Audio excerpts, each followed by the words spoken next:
Should do it live. Welcome. Yes, going live here in a few minutes. Get things. Close this off. Chat.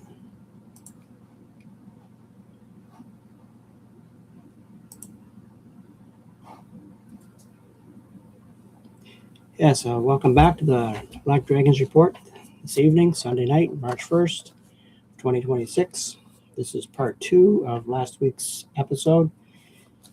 And yes, it's back in the news again. It's NB Power, part 2. This could be a little lengthy, going over some of the reasons why NB Power is in such a mess.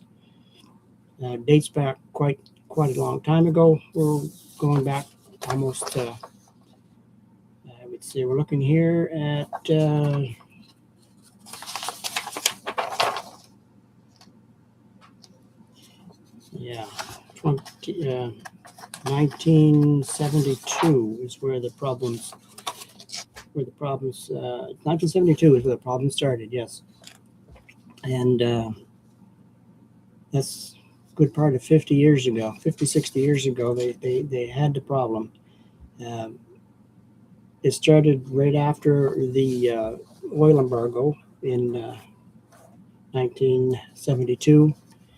NB Power was drawing its plant, or running its plant, Point Lepreau, at that time, and with decades of failures, they've created the biggest debt load for NB Power. So how does this fare up to the people today? Well, we'll get to that part because we're the ones paying for their debt. So sit tight, and I'm going to try and get through this as fast as I can. Okay, so basically back in 72, the federal government, in the early 1970s, in the aftermath of the global oil crisis, New Brunswick wanted to secure a stable, cheaper source of electricity. The province took the federal government up on the loan program, with Ottawa covering half the cost of the nuclear plant. Began construction for Point Lepreau nuclear generation plant there back in 1972. And the plant was completed in 1981. So right off the bat, the problems began. The financial, we call that back in the day, that shows you how old I am, we call that the white elephant, and that's exactly what we were sitting at here. And it ended up costing 3 times the original price that was marked for it. It was planned for 30-year lifespan, and lifespan was cut because it had problems with the reactors, and the fundamentals overspend began loading New Brunswick Power's balance sheets with debt, and it never stopped from there. It kept going. So like I said, we're looking at almost 60 years going back to that part. The second part that we come into, which caused another problem, was 1990 with the emulsion disaster with Colson's Cove, which they were getting cheap bitumen-based fuel for its Colson Cove and Dalhousie facilities.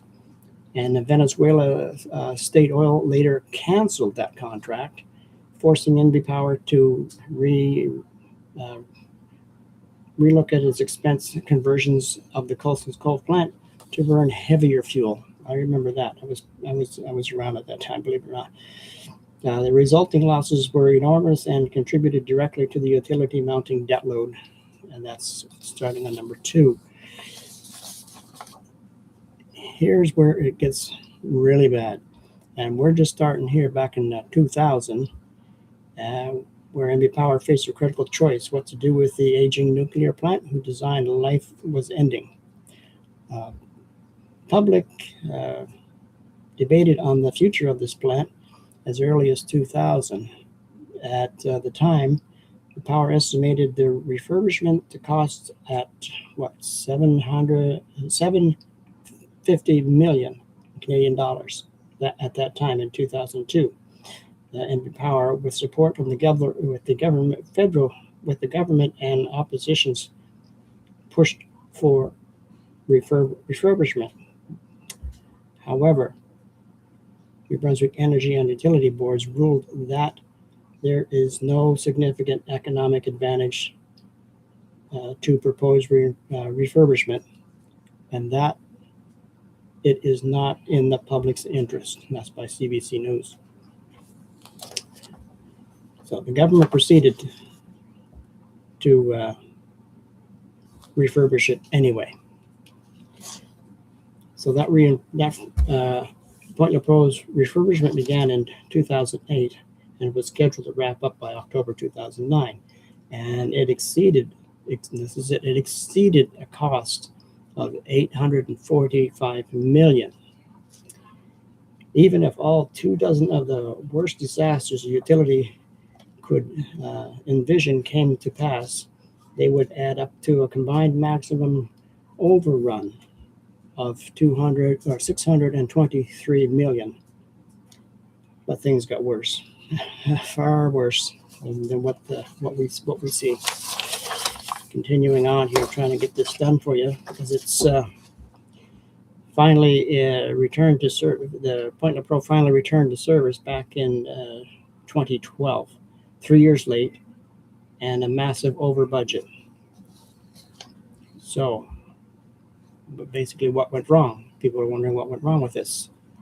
So, I looked into it, and 8 insurance companies, by the Lord underwriting, refused to pay for damages to the reactor's outer shell when known as caldera, when it was improperly polished using core wire brushes during the refurbishment in 2009.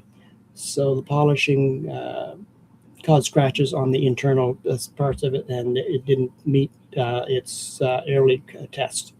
So all 380 turbines had to be, or all 380 tubes had to be removed and replaced. The setback at another 22 months. So with these setbacks, it costs the public hundreds of millions of dollars. So the final damage, the overhaul to cost, was $2.4 billion. $1 billion more than the original estimate at CBC News. And NB Power was left holding the bag. Ottawa refused to compensate for the province and the Federal Crown Corporation, AECL, who basically botched the work, and they walked away. So that was one of basically the second or third failure of NB Power's projects. Now we're heading into item number 3, the failed Hydro-Quebec sale, which was 2009-2010. This is a what if. The refurbishment disaster made one thing clear, and this was from the Graham government. NB Power was in serious financial trouble and couldn't stay on its current path. Now, see, they knew of this problem back in 2009, and we're looking here at 2026. So that's a fair number of years that they could have turned things around for maybe for the better of it. Like, I believe when they had the chance to sell Point-Le-Preau, they should have grabbed it.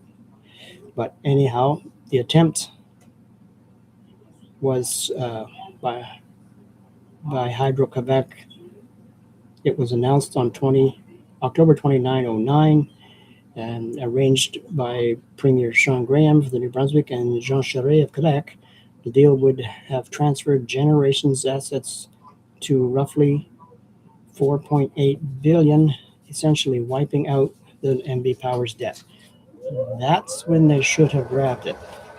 So that leads.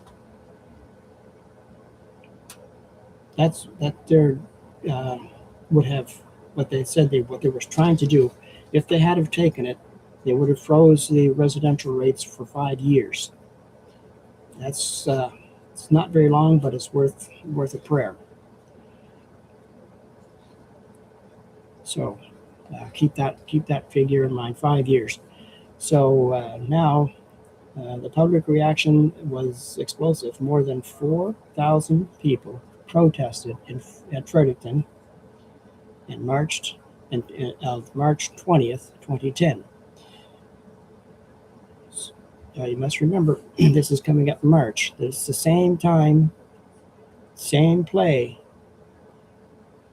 2009. This is 2026, so the same game is being played.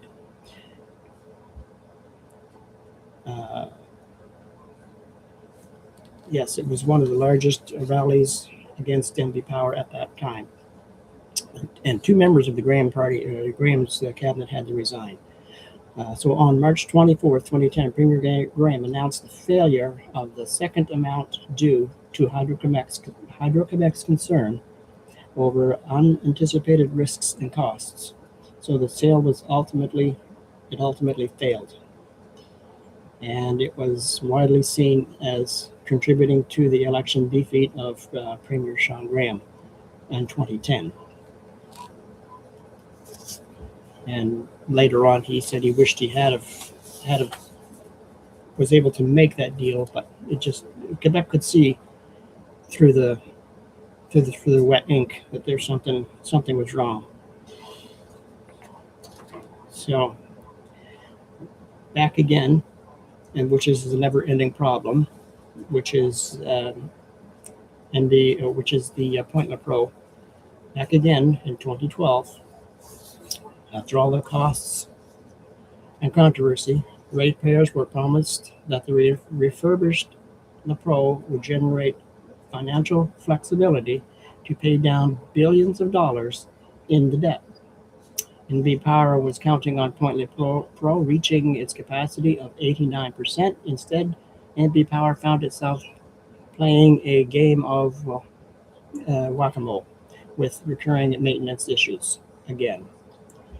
The result has been very poor performance, a miserable 60% capacity factor in 2022 compared to a widely optimistic 90% assumed the EUB rejected. The cost of replacement power alone during these shutdowns have rapidly shot the financial performance projections. So they know the problem's there. They are refusing to fix it. So every time Point Lepreau went down, New Brunswickers had to pay. Every time that Point Lepreau went down, it had to buy expensive replacement power from who? Quebec. So sometimes at a cost of hundreds of millions of dollars in a single year. Now we're getting back here to 2016 to 2021. By the mid-2010s, NB Power's pattern of financial wishful thinking was drawing a fire from the official watchdogs. We're talking the Auditor General was stepping in. The report noted how in 2016, the utility projected $549 million in profits for itself over the following 4 years in its planning, but managed to achieve actual profits over the period of just $54 million, less than 10% of what it had suggested. That comes straight from NB Power. The Auditor General said New Brunswick Power failed to meet financial targets year after year after year by engaging in optimistic and inaccurate forecastings of utility expenses. It's the largest risk taker of the province.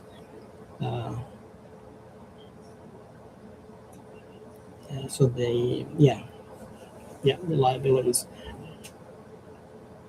So yeah, okay. What's your name? Kim McPherson told MLAs about NB Power's liabilities.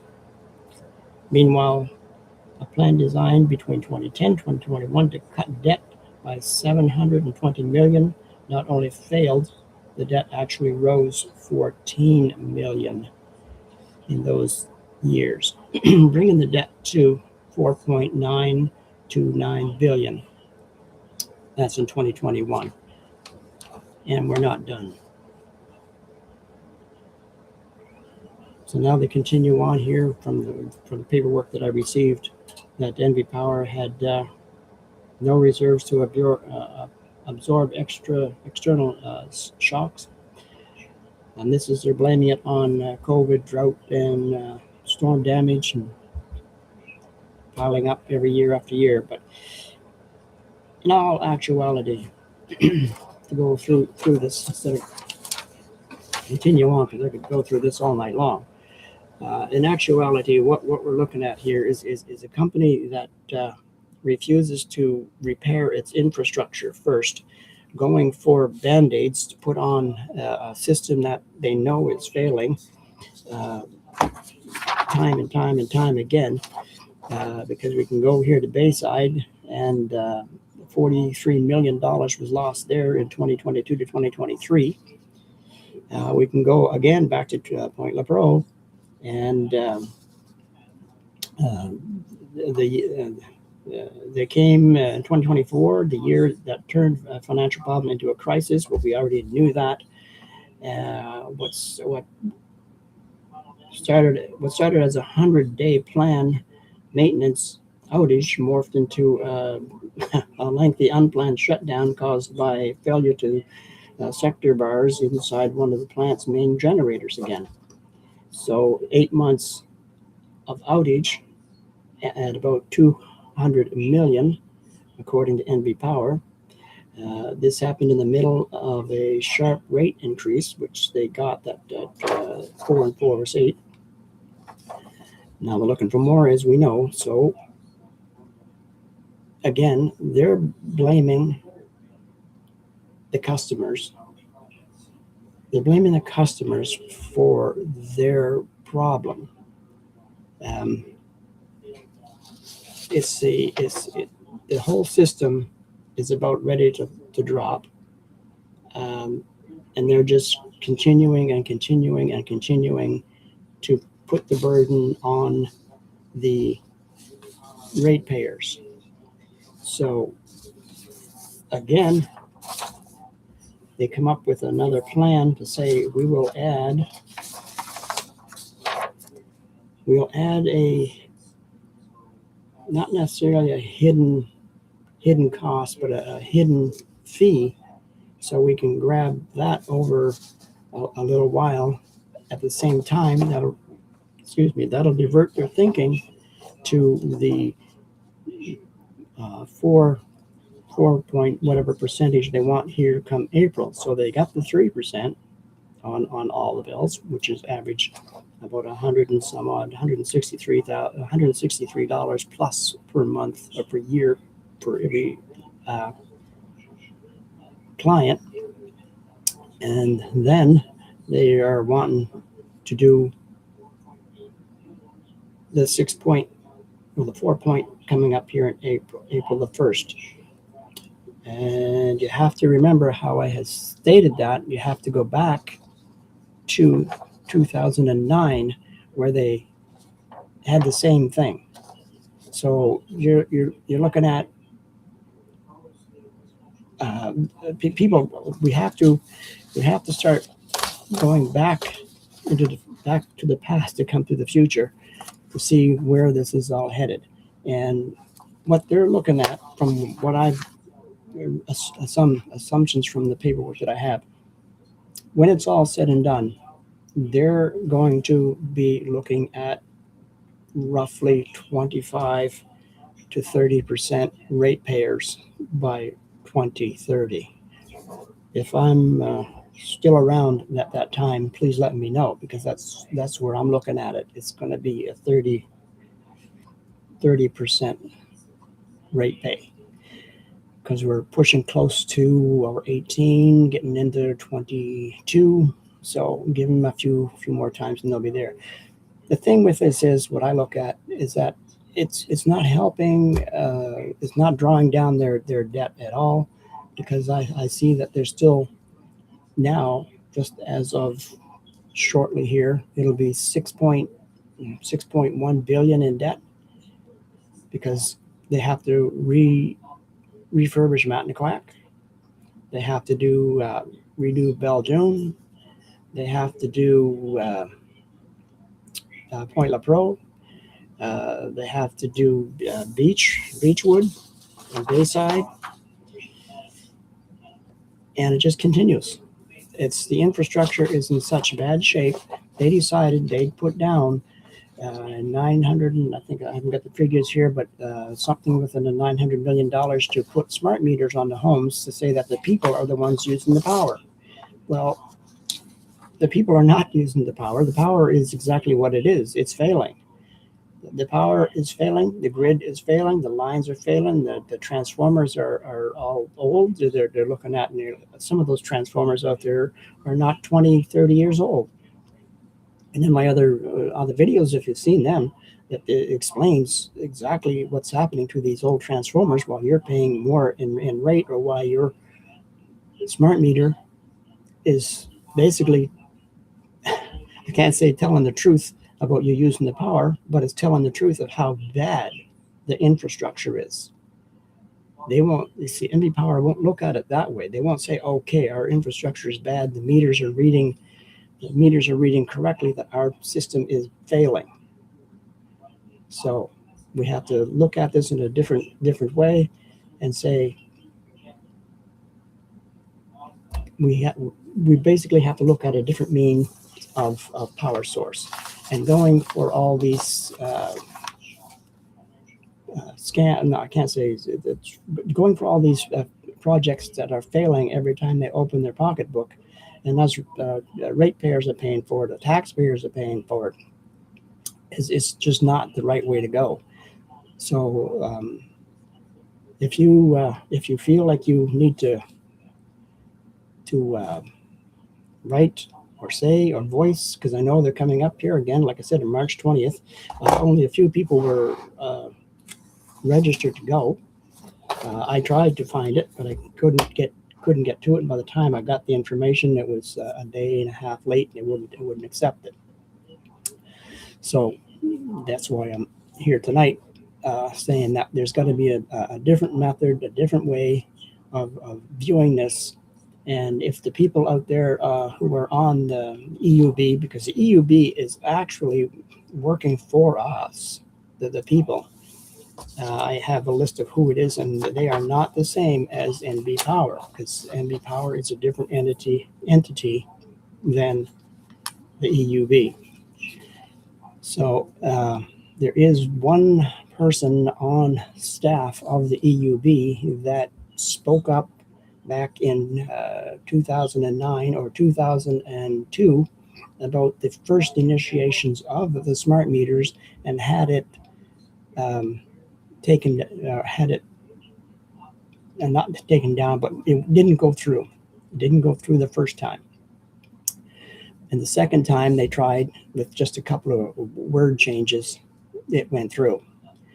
But back in 2002 or 2022, they know of the problems they were going to have with the smart meters. But they carried it out anyways, just as they have with everything else. They know it was bad, but we'll carry it out anyway. And so what does it do? It falls into debt. So now with the 900 some odd in debt, they're going to carry that on. We're probably going to be looking at 7 billion in debt before she's all done. And there's a few others. There's a lot of other things I could explain here, but I can't. If anybody wants to know, you can connect with me at on my web pages there. You can contact me through the email, and I'll get back with you. This is extremely lengthy. I can go into it more in part 3 next week. So if all of you want to stick around for next week's episode 3, it can go into more depth of than what I have here for you right now. This is basically just a statement to you how and where the problem started, and what can the public do to try to stop it before the next rate hike here in April 1st, 2026.